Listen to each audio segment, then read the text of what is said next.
Ju njohim me edicionin informativ të lajmeve. Kjo është Radio 7.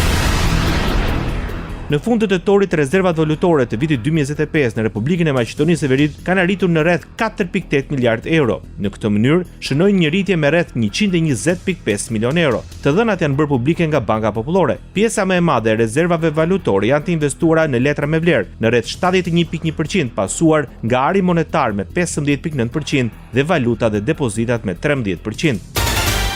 Ish presidenti i Maqedonisë së Veriut Stevo Pendarovski gjatë një ligjërate në Institutin për Gjeopolitikë, Ekonomi dhe Siguri në Sarajevo shprehu keqardhje që sipas tij qeveria aktuale në Shkup nuk ka vullnet politik për ta çuar vendin përpara drejt Bashkimit Evropian, ndërkohë që sipas tij Shqipëria dhe Malezi pritet antarësohen në BE deri në fund të dekadës. Radio 7, zëri pozitiv i qytetit.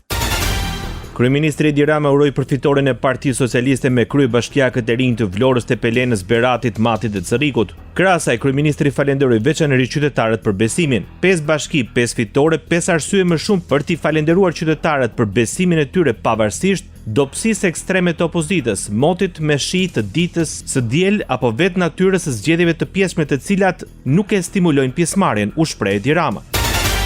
Grupi parlamentar i Partisë Demokratike fillon bojkotin e përkohshëm të punimeve në kuvend, duke mos qenë pjesë e komisioneve parlamentare. Kryetari i grupit Partisë Demokratike Gazmend Bardhiu ka kërkuar deputetëve demokrat e ka theksuar disa herë që asnjë deputet nuk do të bëhet pjesë e komisioneve. Ky do të jetë një reagim i përkohshëm i grupit parlamentar nisur nga situata e krijuar në seancën e fundit derisa grupi parlamentar të ketë diskutuar dhe marrë një vendim final, thuhet në reagimin e Bardhit.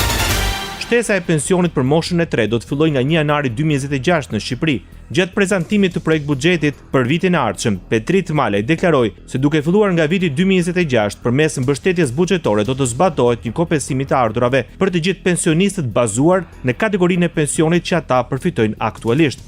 Dhe më konkretisht, do të kemi rritje me 1.800 lekë në muaj për pensionet urbane me vite të plota pune. Do të kemi rritje me 8.000 lekë ose 800 lekë në muaj për pensionet urbane të pjesshme. Do të kemi një rritje me 1.000 lekë në muaj për pensionet rurale, do të kemi një rritje me 700 lekë në muaj për pensionet familjare, do të kemi një rritje me 600 lekë në muaj për pensionet e invaliditetit në punë.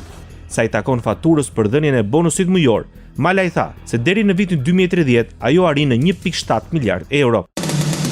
Ndoqët lajmet shkurt në Radio 7, zëri pozitiv i qytetit.